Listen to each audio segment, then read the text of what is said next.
Ay, nagka-crave ako ng pizza.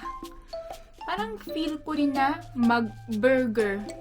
At saka gusto ko ng cake. Kaso, nagda-diet ako. Anong gagawin ko? Hey guys! Welcome to my video. Ako po si Christine, isa po akong nurse dito sa UK, and I made this channel to share my weight loss journey. So ako mismo, nag-lose ako ng 100 pounds in a healthy way. So I am excited to share my weight loss tips, no BS, no fad diets, just real nutrition. So first off, our topic for today is cravings. So, yan ang number one na may experience mo once you try to lose weight. Kasi you are now eating lesser than before. So, ngayon, yung cravings mo talagang mag-i-increase like tenfold.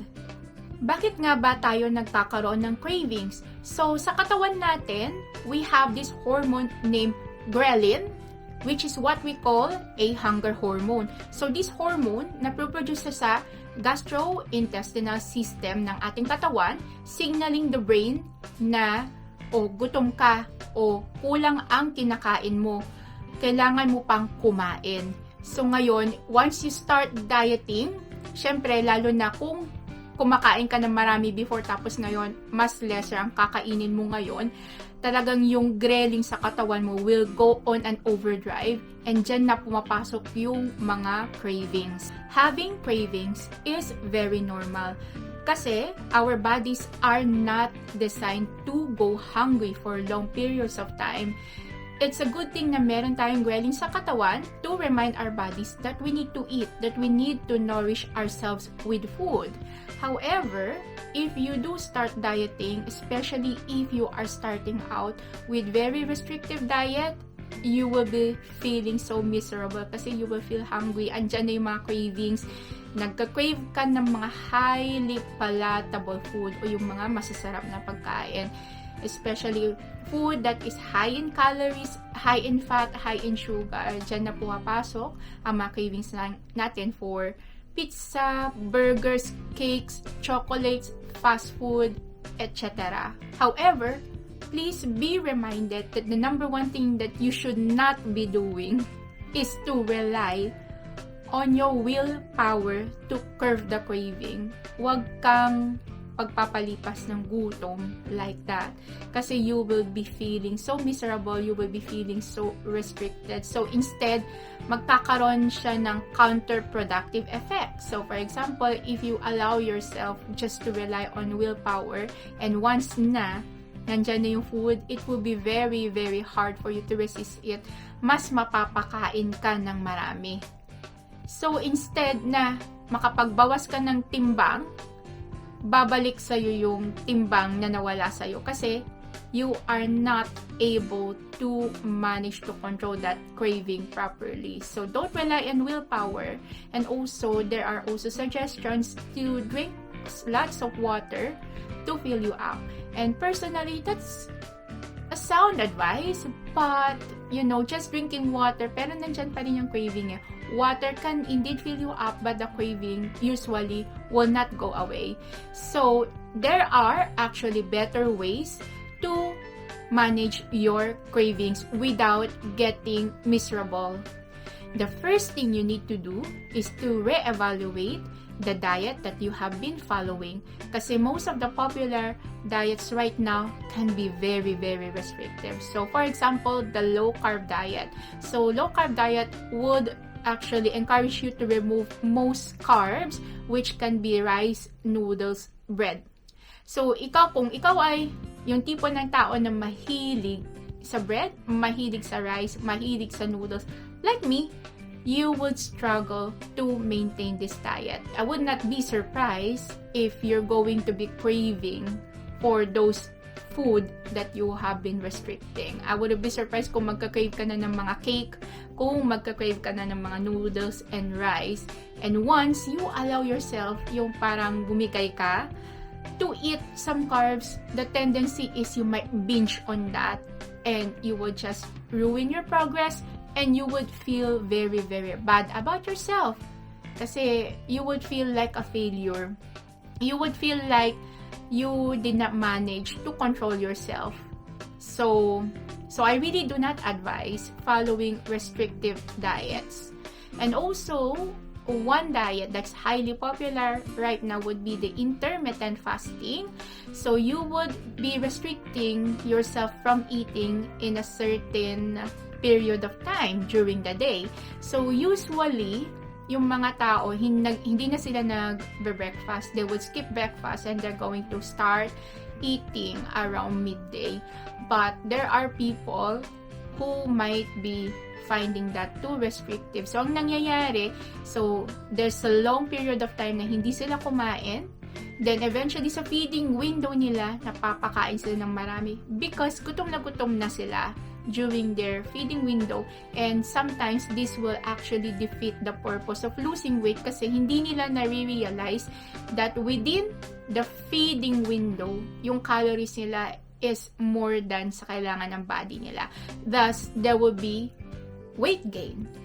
So, not all diets that's very popular is suitable for you. You really need to, there's no harm in trying, but you really need to find a diet that is suitable for you, that fits your lifestyle, that you can be consistent with it, that it's very sustainable with you. Otherwise, you will have major cravings and you will feel miserable.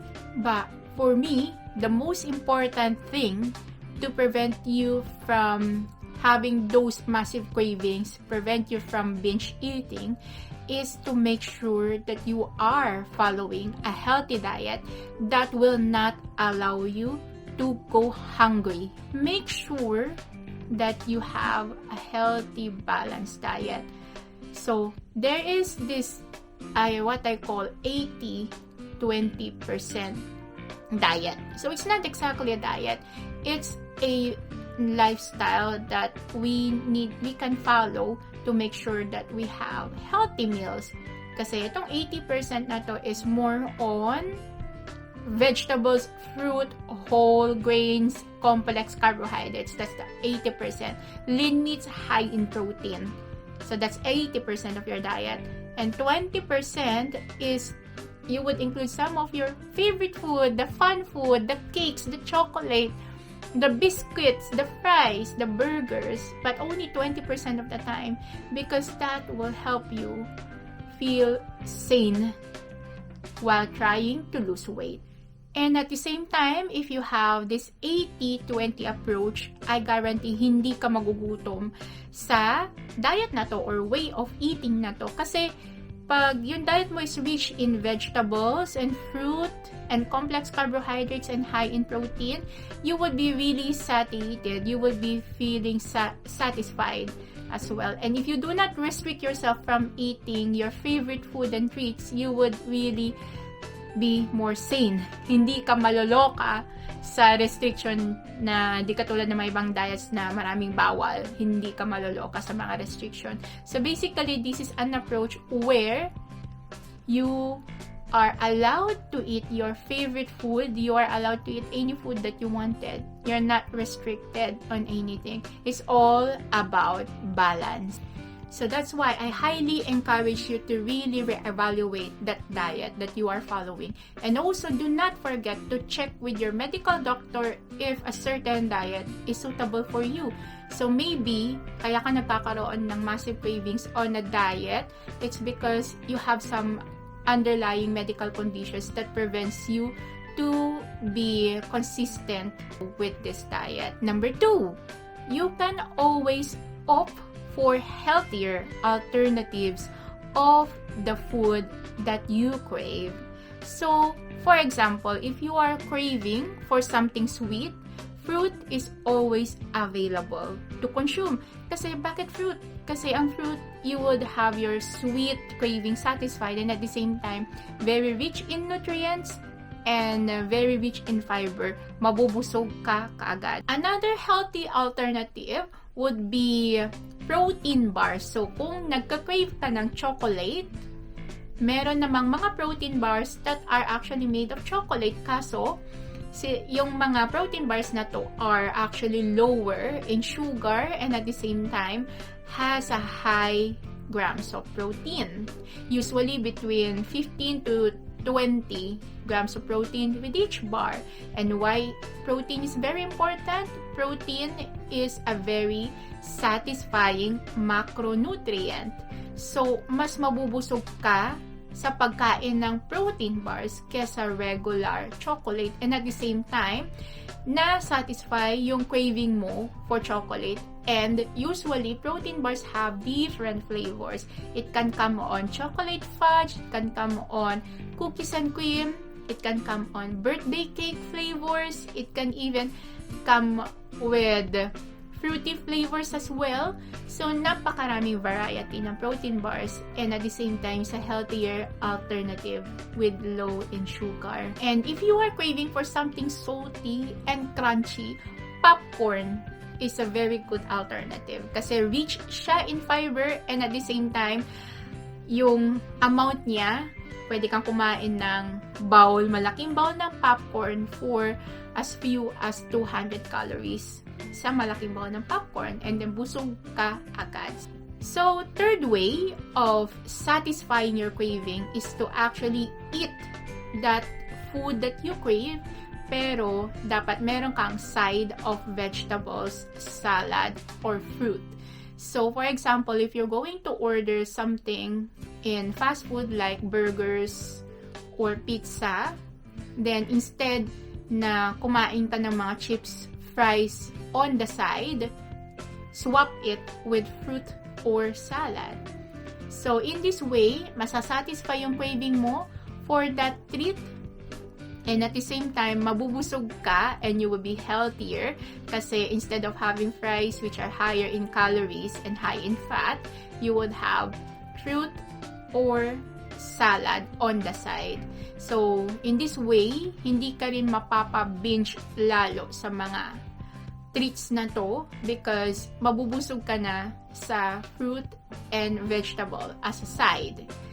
So, kung ikaw ay mahilig ka sa mga treats like biscuits, cookies, chicheria, I would highly suggest that instead of buying them in bulk, like buying them in huge packets, buy them in smaller packets. Kasi smaller packets, at least the portion is already controlled and you would not be binging from a larger packet. Kasi kung malaking packet ang binili mo, hindi mo namamalayan, napapakain ka na ng marami. For example, then like yung Pringles, yung ganyan kalaki. Pringles is very delicious. Yan yung isa sa mga pagkain na hindi ko namamalayan na napaparami ako. So, instead of buying those huge cans of Pringles, you can buy yung mga smaller lang. At least that is already portioned out. So, you will have more control for your cravings. You need to plan your treats ahead. So, in this way, mas mag-i-stick ka sa diet plan mo and it will not ruin your progress. So, for me, for example, I have what we call Sanity Sunday. So, planado ko na every Sunday na meron akong i-include na treat sa diet ko. Pero I make sure that food that I crave is pasok siya sa calories na required ko for that day, na nasa caloric deficit pa rin ako. So, in that way, na-enjoy ko pa rin yung treats ko at the same time, I'm not ruining the progress. It's really helpful tool so that you will not binge, you will not crave, at least nakaplano na yung mga treats or favorite food mo during the week. So, paano kung meron kang pagkain na kina-crave? For example, nandyan na yung pizza, nandyan na yung burger, kaso wala kang healthy alternative, wala kang fruit and vegetables na pwede mong isabay. Anong gagawin mo? So, for me, personally, just eat the damn thing. Just eat the food that you crave. And, move on. Be kind to yourself. Hindi porket kumain ka ng burger, hindi porket kumain ka ng pizza at one occasion, it will ruin all your progress. That's fine. It's perfectly fine. Even though over siya sa calories mo, that's fine. You can still move on after that. At least you have enjoyed the food that you crave. And don't let yourself down. Just be kind to yourself and then just do better next time. Just plan ahead next time. Make sure na kasali pa rin siya sa calories plan mo for the week. Thank you guys for watching this video. I hope na-enjoy nyo ito. And if you have any questions, please do not hesitate to comment down below or just contact me with my socials through Facebook and Instagram. And the link to my socials is in the description down below. So if you have any more questions and you want me to cover certain topics on my future videos, just comment down below, contact me on my socials. I will read them and I will see which topic you would want me to cover next time. So thank you once again. Have a nice day. Bye-bye.